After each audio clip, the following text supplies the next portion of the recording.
So let's look now at the types of business development calls you can do, and then we'll go through the structure of a typical business development call, and then look at the types of objections that we might get when we're in the process of doing business development calls, how we'll handle them, and then we'll go and put it all together so you can understand how it should go in theory if everything is going smoothly. So types of business development calls, they vary, and you'll see in the structure of the call where this is important. So first of all, a lot of people would assume that business development would involve cold calling. First of all, I don't think you should ever do a cold call. Now, a cold call would be when you have a client's contact details, you don't know anything really about them, and you don't know whether or not they're hiring, and you call them to introduce yourself. Now, this is going to have a very low likelihood of success. Your conversion ratio is going to be quite poor. So what we first off have to do is think about how do we warm up that call. Now, sending a speculative CV is an obvious start point. So if you know that that line manager is in your business area, you would spec them a CV or a profile of a candidate and then follow up that, so at least you have already enabled them to understand who you are and that you have a good product, and you can warm up the call a little bit. What makes that even warmer is if you're doing a business development call following up a spec CV where you've got a lead, so you already know that they're hiring, or where you've seen their advertising jobs, so you might not have the exact right manager, but you know they are hiring in this skill set in that company. So you're speccing a CV in first, and then you're chasing that up with a business development call following a lead or an advert. It's obviously a lot warmer, and smart and high billing recruiters tend to only business develop when they know there are jobs. Sounds obvious, but why waste your time doing cold calls when you can focus your activity on where you know there is hiring going on in your vertical market? Now, one of the reasons we train you from very early on getting leads is that when it comes to doing business development, if you've been getting leads all the way through the week, then half your planning for business development is done because you're chasing your leads that you know there are live jobs where candidates are interviewing. You could also do a reference call. Now, reference calls are a specific type of business development call. We'll train those separately, but from that same process of talking to candidates and getting leads, you can get references from them, from the people that you've interviewed. You can follow that up with a reference call and turn that into a business development call. So those are all colder areas of business or new business. Now we're going to look at also the types of business development calls you can do with existing business. So you're sat in an environment with people that are all working in clients but on slightly different vertical markets to you. So you can partner up with all of those people, and if they're working with one company, you should be cross-selling from that consultant that you're working alongside and trying to penetrate the same companies that they are on your vertical. This is also a much warmer call because you'll be able to tell the line manager that we already deal with their company and your colleague is helping on other areas within the business and you want to introduce yourself. So it's a cross-sell call. And there are calls where we've done business with a client already and we're calling up to see how they're getting on and see if they want to do any future business. It's also a warm call. There are companies where we're on the PSL, maybe we haven't spoken to them for a little while, we're catching up with them again, or we're cross-selling within an environment where we know we're on the list, we have terms and conditions agreed, maybe a new manager that's joined and we're developing them for business.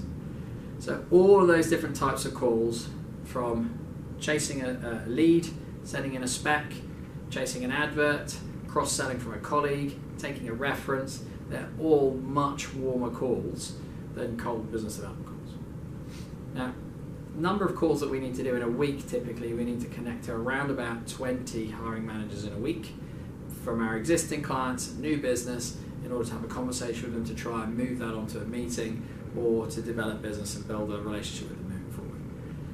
You should be able to, throughout the week, if you're interacting with your candidates and other clients enough, get information that enables you to do 20 warm business development calls. So there is no need for you to ever do a cold call. So now let's look at the structure of a call. Very similar in structure to a lot of other calls that you've been doing. There's only slight tweaks here for talking to clients, but the structure and the techniques are pretty much all the same. So you're going to start off your call by verifying you got through to the right person, as per usual. And then you're going to introduce yourself. Here though, now you're a specialist on a vertical market. So you're going to tell them that you are a specialist in that specific market. There's a reason for that, which we'll come on to when we look at the objections. Then you're going to tell them what the reason for your call is. And that reason will be exactly the ones we've just talked through. So it will be either you're following a spec, or you've seen that they're advertising, or that you know that they're looking in their market for a candidate right now because you're a specialist in that vertical market and you talk to people who are interviewing all the time, so you know they're hiring. So the reasons we've just gone through, you're going to tell the hiring manager why you're calling them. And ideally you're going to tell them that you know that they're hiring, or someone in their company is hiring right now. If you've warmed that up with the speculative CV first, you can reference that when you're giving the reason for the call. So then you're going to ask them a nice open question. Make this question assumptive. So you're calling them because you want to know how they're getting on with their hiring right now, how the search for the candidate with XYZ skill set is going, what challenges they're facing in filling the position that you know they're recruiting for. So whatever you're comfortable with, an open question that is assumptive about the fact that they are hiring right now. Again, remember the likelihood of someone being hiring at any one time, if they're a manager that has 4 or more people in their team, is that once in a quarter they're statistically speaking likely to be hiring. So being assumptive on that open question is not just going to enable the conversation to flow in the direction of their hiring, it's highly likely to be correct. And if it isn't right now, it'll be right at some point in the not too distant future. So my advice on that is not just any old open question, make it assumptive about their current hiring. Now, you may well just get into a nice conversation there where they start talking about their opportunities that they're hiring for, or the challenges they've had with hiring, and it could go relatively smoothly. Or you may well get an objection. We'll look at the different types of objections you might get in a second, but we've already worked on objection handling techniques with candidates. It's the exact same process. So remember we talked about feel, felt, found. Whatever the objection is, you can handle it with the exact same technique, but don't say feel, felt, found, because they'll probably know exactly what you're doing. So you acknowledge that it's a good objection, and you empathize with it. You're going to take them on a journey where you can give them a case study, and then we're going to make the problem really small. So the objections they're going to give you, and we'll go through a number of them in detail, are probably going to be things that seem like big hurdles to get over. Remember, you're trying to get a meeting out of this call. So you're not trying to get on a preferred supplier list, or you're not trying to change the world of the process that they're hiring is already geared around. It's a very simple step that you're looking to achieve. So and when we're handling the objection, the main point is that we're going to make the problem really small, and that we don't want to do anything other than grab a coffee with them and talk about the candidates that we have to see if they're better than the people that they're working with right now. And if they are, great, we can move on to talk to HR or see if we can get on a preferred supplier list or agree terms. If they're not, then we just walk away. Equally, if they're not hiring right now, then you want to talk to the client about this being the perfect time to meet. Again, they're probably going to be hiring in the not too distant future if we look at the stats of churn in most businesses. So it's logical that we meet them now while they're not hiring, so that as soon as they are, they have a relationship with the recruiter, that they know they've tested on the market knowledge, they know that we're specialists in what we do, and they can come to us when they need us. To meet with us when they need someone because they're hiring, they're going to have less time, they're going to be more rushed, and they're going to be under pressure. It's not a logical time to meet with us if you think about it. So their objections as a client are going to be the same format as any candidate objections. They're going to fall into one of 3 categories. They've got no desire to meet you right now because they're not actively hiring, or they've got no budget. They have a lack of desire to meet you. And actually, as we just discussed, that's fine. That's really good, because that's the perfect time to meet us. They don't want to meet you. Then the next thing is they don't believe they should meet you or could meet you, or they don't understand why they should. Now, a lot of this will come up in the objection arena of you're not on the PSL, or I can't deal with recruiters, or I don't understand why I should waste my time with you. So the objections you're handling are all the same. So they don't want to deal with you, they don't understand why they should deal with you, or they don't believe they can deal with you. It's the same objection handling process as you have with candidates. You make the problem small, you need to get them to commit to one small step, which is to meet you for a coffee, or another kind of drink, or a sandwich, or whatever it is, but to meet you and go through a couple of candidates to see if you understand what kind of candidates they typically hire, or if you can better match for them right now whatever their current suppliers are delivering, or whatever their in-house team are delivering. So again, that process is to listen and understand what their problem is, make it really small, and then get a commitment to a meeting. After that, we go on to a client visit training, which is where you open them up a little bit more and you get to understand them a little bit more. The first hurdle here is, can you engage with someone, handle their objections, and get them to meet with you, regardless of whether they're hiring now or not. Now, on the desire point here, you may get an objection where they have absolutely no desire to meet you, not because they're not hiring right now, but because they no longer want to be in the company that they're in. Now, that's not a bad thing on a call either. 2 reasons. One, you know they're going to leave, so that business is going to hire someone sometime soon. So if you go and meet that person, you can find out all about what's going on in the current business that they're in, who their manager is, and you've got a lead.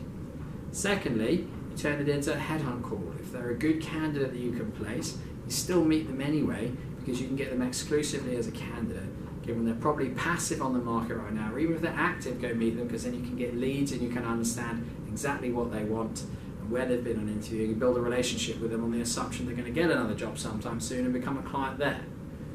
So if they're not happy and they don't want to meet you because they're not hiring, because they want to leave, that's actually also a good thing. So you have to look at this in a broader sense, from I'm making a phone call to get business to I'm making a phone call to build a relationship, to get a meeting.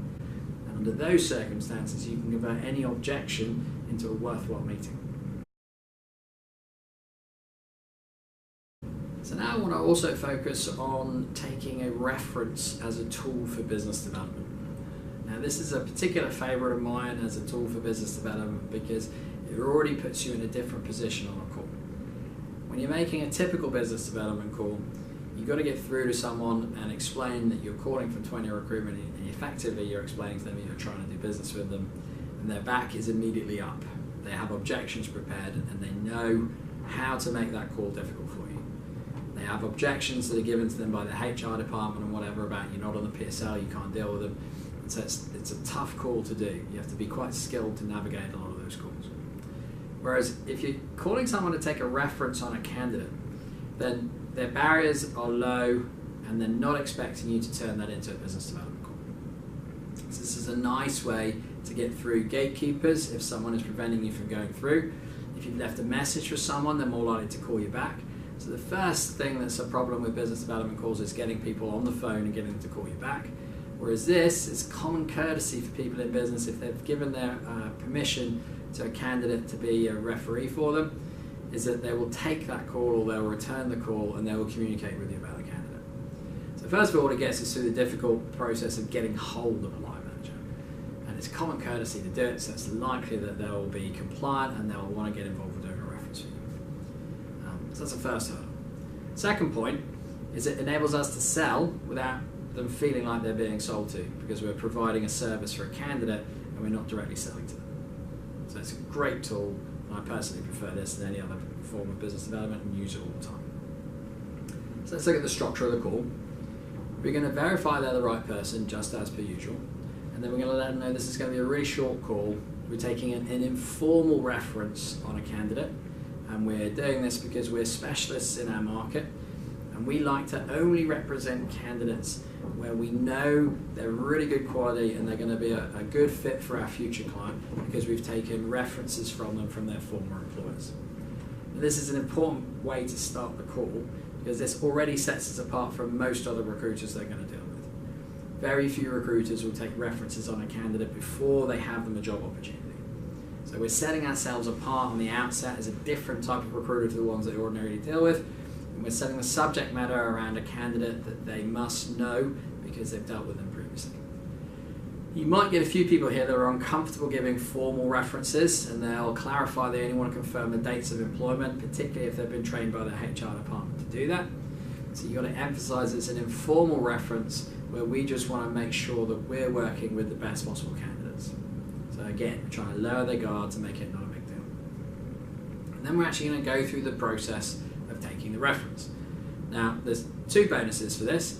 One, you actually get really good selling points for the candidate. So if you are representing them out in the market, you can sell them to clients, not just on our opinion of whether they're a good candidate or not, but also their former employers. So the process of taking a reference is valuable to you anyway. But the other byproduct of this is that you're easily building rapport with the line manager. You're going to ask them a bunch of questions that are nice and open, that are easy for them to answer, and you can get into an easy conversation that builds a rapport. So how were they at the job? Did they show up on time regularly? What was the best thing they achieved? What are their key skills? So on, nice open questions to get information about the candidate. Then we're going to ask them at the end, if you had an opportunity to, would you hire them again? This is an important question, particularly in contract recruitment, because in contract recruitment you can very regularly sell people back into a job they've worked at previously. If that hiring manager is looking right now for someone with that skill set, then right there on the phone you can sell them in for an opportunity.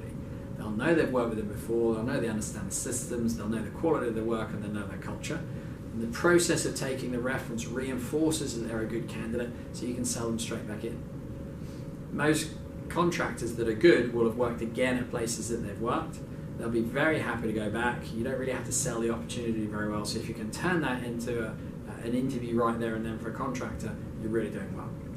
For a permanent candidate, they're probably less likely to want to go back to somewhere they've worked previously, so you can't necessarily sell them back into their previous employer. You can still ask if they would hire them again. Gets them still feeling very positive about the candidate. The other point of doing this is it brings you nicely onto how they hire at the moment. So if you ask them if they would hire that candidate again and the answer is yes or no, then you can move on to how they go about hiring candidates for their team right now. What kind of service do they get from their in-house recruiters, their preferred suppliers? Do they like dealing with them? What are their challenges? Now this is the perfect opportunity for you to ask them if their current suppliers provide them with references for every candidate that's submitted for them, so they can ensure that they're not just a good candidate, but they're a great cultural fit.